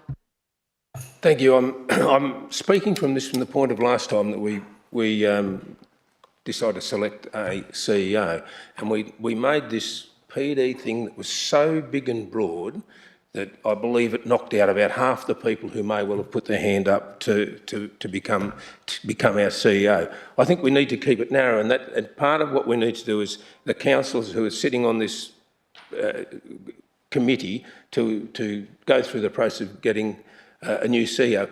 We need to flesh that, all of the stuff, and I agree with Councillor Muir, but we don't want to be putting it out in too early. We need to find out if that person is actually true to those values or they're just bull dusting to us, which they may well be. So they're part of the stuff, that's all the stuff that we need.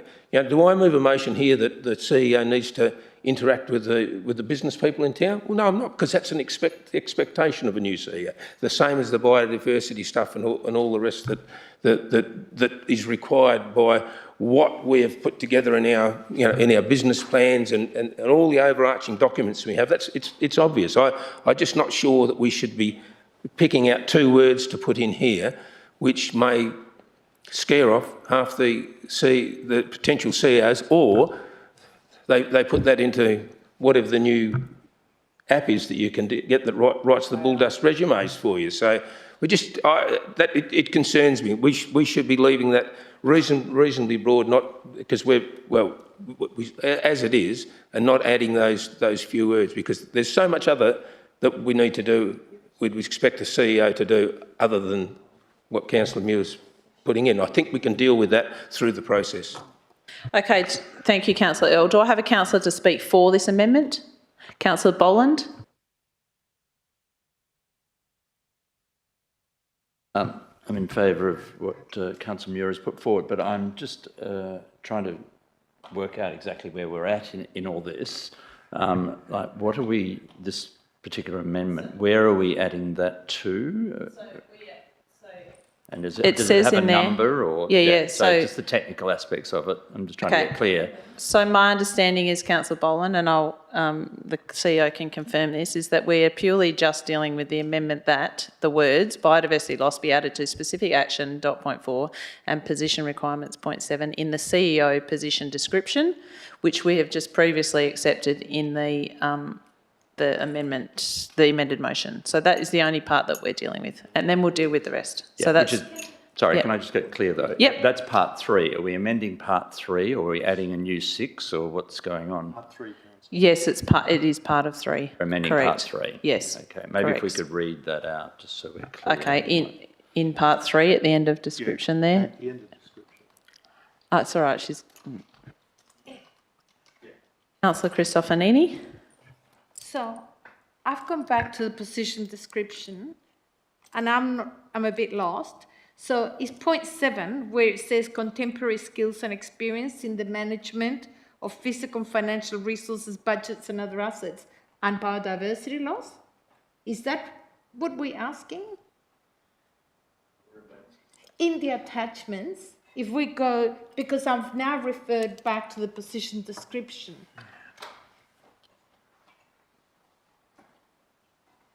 So page 9 of the attachments, is that what we're suggesting or something? Okay, I'll just check that. That's a question. So, Yeah. are you asking a question or? I guess the intention, should I discuss the intention or is now? No. Okay. Just where it's like. Have you got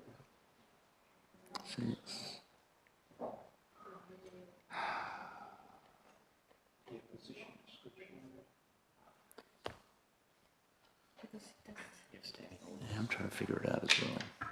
So, It's this not, is it's not point page 7. 9 though, is it? Well, if that's page Oh, 8, page. it must be page Okay, 9. all right, sorry, I was looking Yeah. at page 9 down there. Sorry, I turned that off.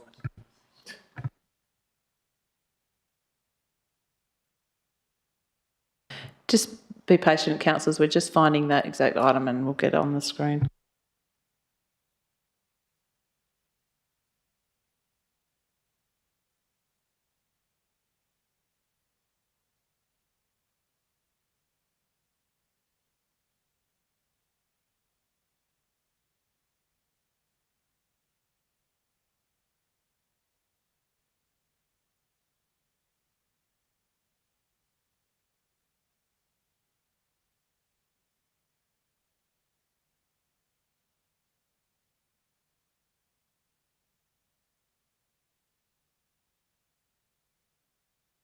Okay, councillors, I've got on my screen here, which I can't share with you, but point 9 of the PD is knowledge in and commitment to sustainability in brackets, balancing environmental, social, cultural and economic values, close brackets, protecting the natural environment and an understanding of the realities of climate change and the need for urgent climate action at a local level. Now, this amendment that we've moved, Councillor Muir, it's actually point 9, not point 7.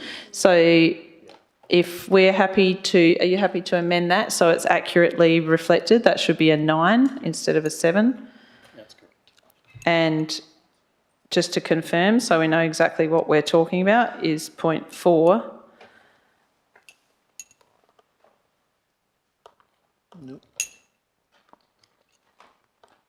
So you're also suggesting that in point 4, extensive experience in organisational decision making and problem solving.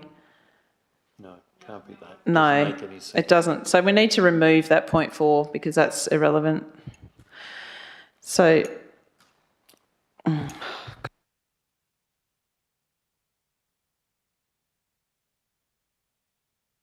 my understanding is that the amended motion should read, if I'm understanding your intent correctly, Councillor Muir, is that the words biodiversity loss be added to Position requirements. point 9 in the CEO position description. So we need to remove be added to specific action dot point 4 because that doesn't make sense. Are you happy with that? We'll just get that on the screen so we're all clear, councillors.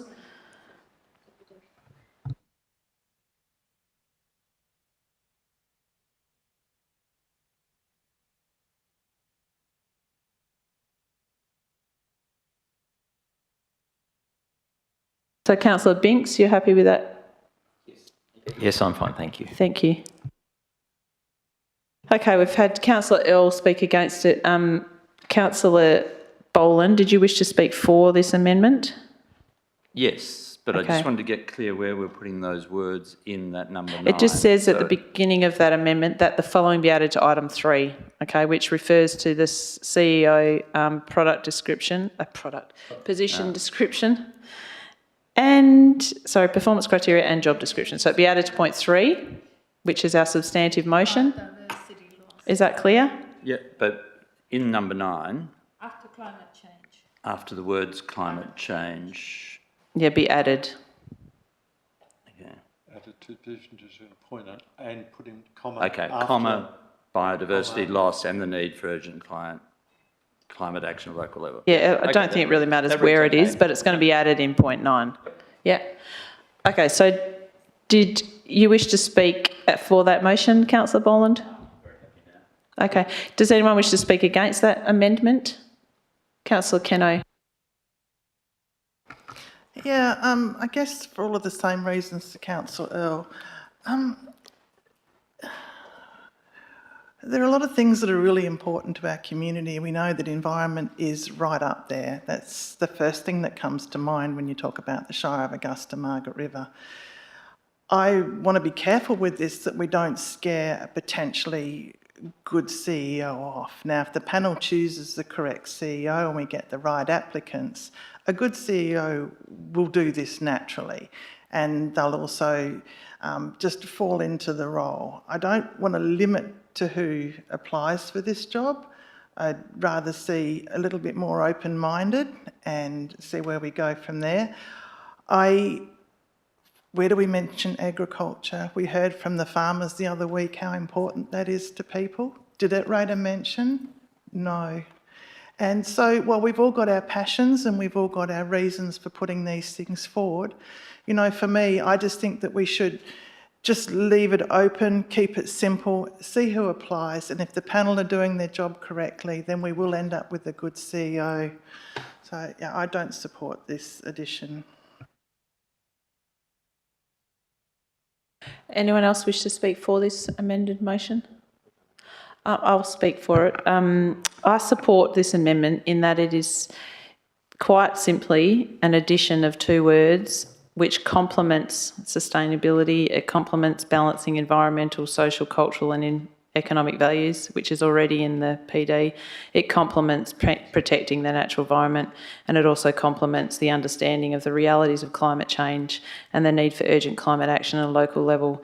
Now, the difference between all of those words without biodiversity loss is, I feel it's really insignificant. They have a lot of meaning in themselves, that point 9, all that text and that language that is in there is quite clear that our priorities are what is clearly articulated in point 9, and the addition of biodiversity loss is actually all part of that, and it's all part of encompassing of that anyway, so I don't see it at all as a significant detour from our intent. So I support this amended motion.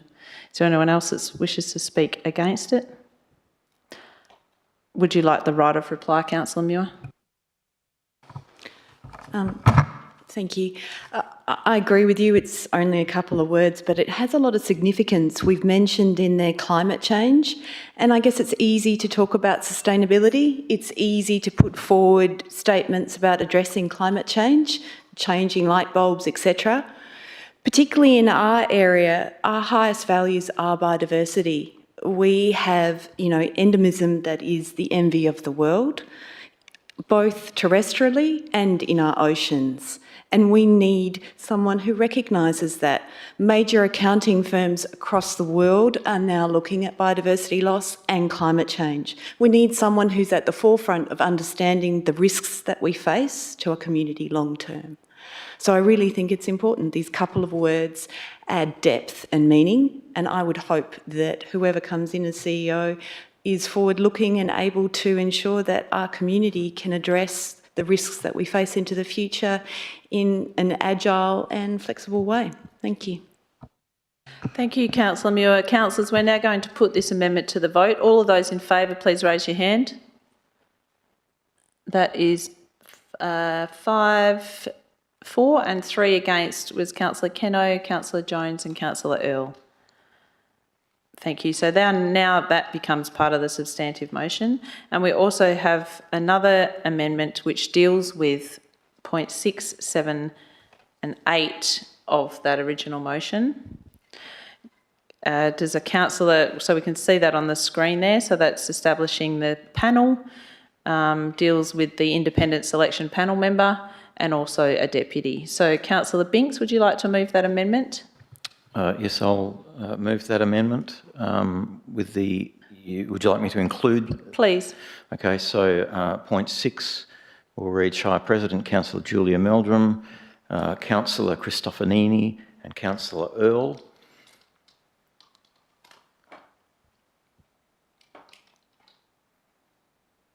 And then point 8. Point 8, yep, is Councillor... appoint as Deputy Panel Member, Councillor Keno. Okay.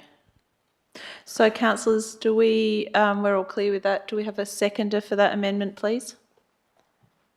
Councillor Keno? Councillor Binks, would you like to speak to this amendment, No, please? there's no need for me to speak to that. Councillor Keno, would you like to? Okay, let's put that to the vote. Councillor Boland, do you wish to? Yes. Sorry, just being pedantic, in 8, instead of substitutes, the word substitute, or serve as a substitute, Serve as a, so put an A in there, as a. as a substitute. Yep. That's right, so to serve as. As, we just need to write in as a, yep, correct, okay. Okay. Sorry, probably still doesn't read well. As deputy panel member to serve as a. No, that's okay now. Yep. Okay, councillors. If there's no one to speak against that motion, we'll put that to the vote, please. All those in favour? That's carried unanimously, 8-0. So we'll go back to so now that becomes part of the substantive motion, which will be in front of us in a minute.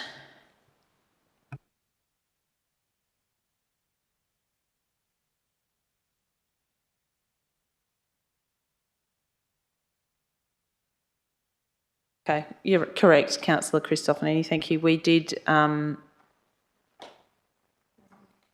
separate it from the original motion. So let's just make sure that that's all So they all correct. Become, they all become the amended substantive motion. Yeah, it becomes the amended substantive motion because we did split it up at the beginning, so it still will become one motion incomplete. And we've had 3 or 4 various amendments. And that is... Now we need to vote on the amended substantive motion, which is what we can see in front of us, which is inclusive of those amendments that we've just dealt with. So let's just be clear. If we could just see the entirety of that, please, on the screen. Councillors, if you just want to take a minute to read that. And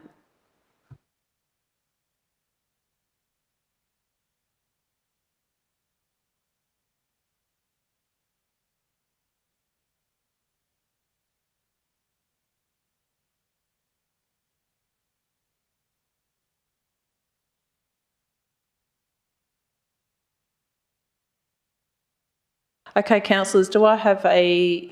Can someone please... Point of order. We've actually already passed all of those. We've just... That's fine. Right, councillors, we're moving on to the next next motion. Thank you. Next item.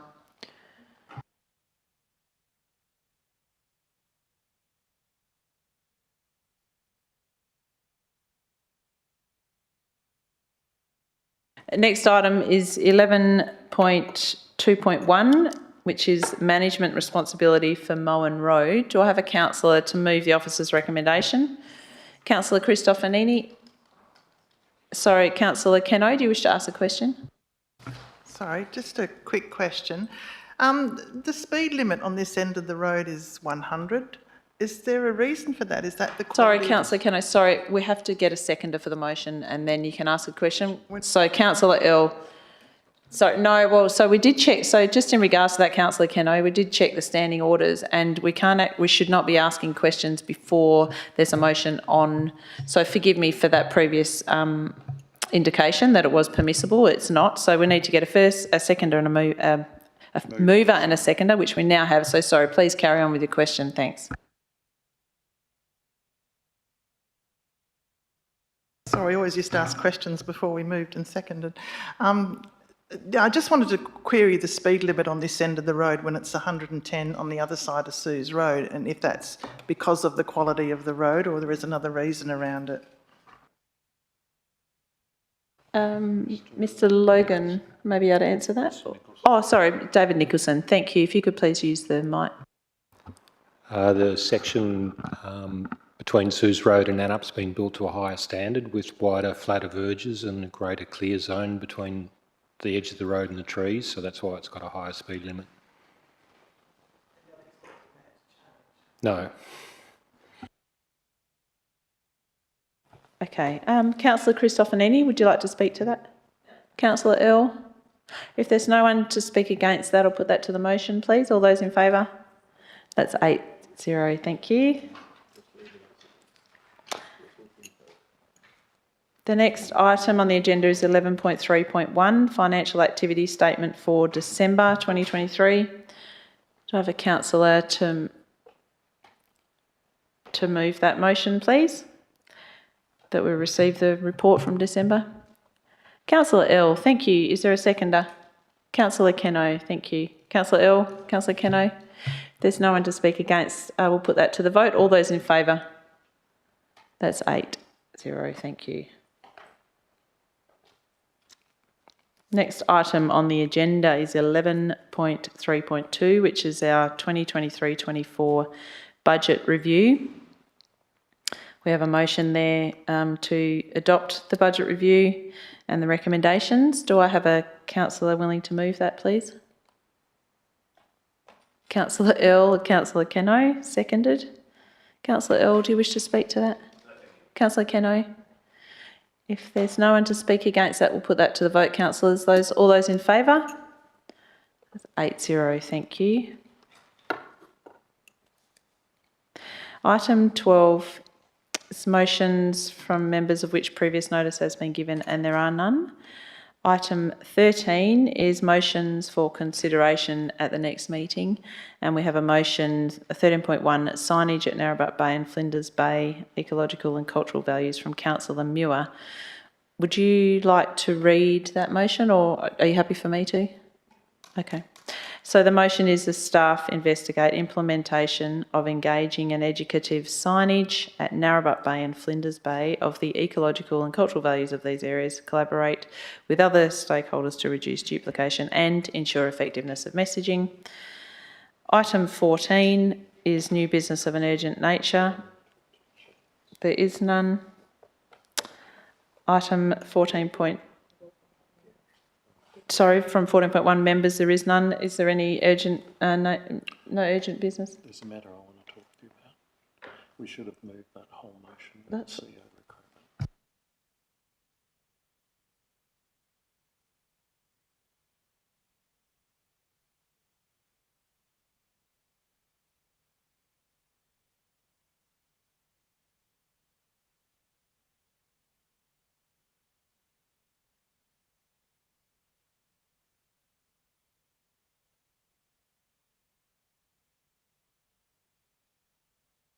Okay, councillors, there's a point of order that we need to deal with, and it's a very important one, and it is the collective substantive motion of the CEO recruitment. So we're going back to 11.1.1. Councillor Earl moved the original motion and Councillor Binks seconded it, and we broke it up and we dealt with it in amendments. We need to go back to the substantive motion and vote on it. Vote all of it together.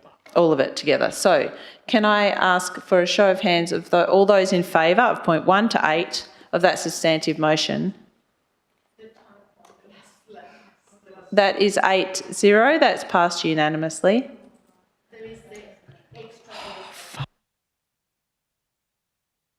We can fix up administrative errors in the process of confirming the minutes. Okay. Thank you for your patience, councillors. Now we're moving on to, so just change of order of business. We're going back to